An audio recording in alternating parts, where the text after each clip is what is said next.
தன் மகன் அப்சலோமே தனக்கு விரோதமாக வருகிறான்னு கேள்விப்பட்டவுடன் தாவீது தன் முகத்தை மூடி அழுது கொண்டே எல்லாத்தையும் விட்டுட்டு ஓடிட்டாரு. அவர் மக்னாயிம் வந்தபோது அம்மோன் புத்திரரில் சோபி, மாகீர், பர்சலாவும் சேர்ந்து வனாந்தரத்தை தங்கிய தாவீதுக்கும் மக்களுக்கும் தேவையான பொருட்கள், உணவு எல்லாமே கொண்டு போய் கொடுத்து ஹெல்ப் பண்றாங்க. அந்த நன்றி விசுவாசத்தை மறக்காத ராஜாவான தாவீது பர்சிலா கேட்கும் விண்ணப்பத்தை ஏற்று கிம்காமை கூடவே கூட்டி சென்று பராமரிக்கிறான்.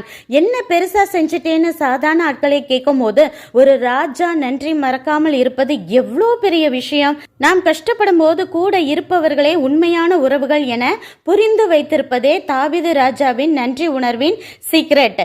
ஃபர்ஸ்ட் தேவன் செய்கிற நன்மைகளுக்கு நன்றி உணர்வு உள்ளவர்களாய் இருந்தாலே ஆட்டோமேட்டிக்கா தேவனுக்கும் கீழ்ப்படிவோம், மனிதர்களிடமும் நன்றி உள்ளவர்களாய் இருப்போம். கருவில் உருவான நாள் முதல் இம்மட்டும் பாதுகாப்பு.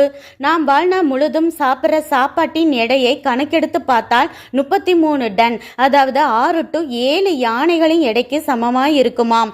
ஒரு உறுப்பு செயலிழந்து விட்டாலே எத்தனை கோடி கொடுத்து என்றாலும் ஆபரேஷன் செய்ய தயாரா இருக்கிறேன் என ஹாஸ்பிட்டல்ல புக் பண்ணி காத்திருக்கிற எத்தனையோ பேர்களின் மத்தியில் கொரோனா போன்ற கொள்ளை நோயிலும் பாதுகாத்து இம்மட்டும் நடத்துகிற தேவனுக்கு தினம் தினம் துதி செலுத்தி பாடல் பாடி நம் நன்றி உணர்வை காட்டுவோம்.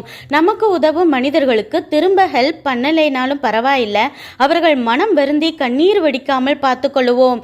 அப்பேற்பட்ட தாவீது ராஜாவே ஒரு நேரம் வெறுங்காலா நடக்கிற சூழ்நிலை வருகிறது என்றால் நாம் எல்லாரும் எம்மாத்திரம் என உணர்ந்து நன்றி உள்ளவர்களாய் இருப்போம். நன்றி.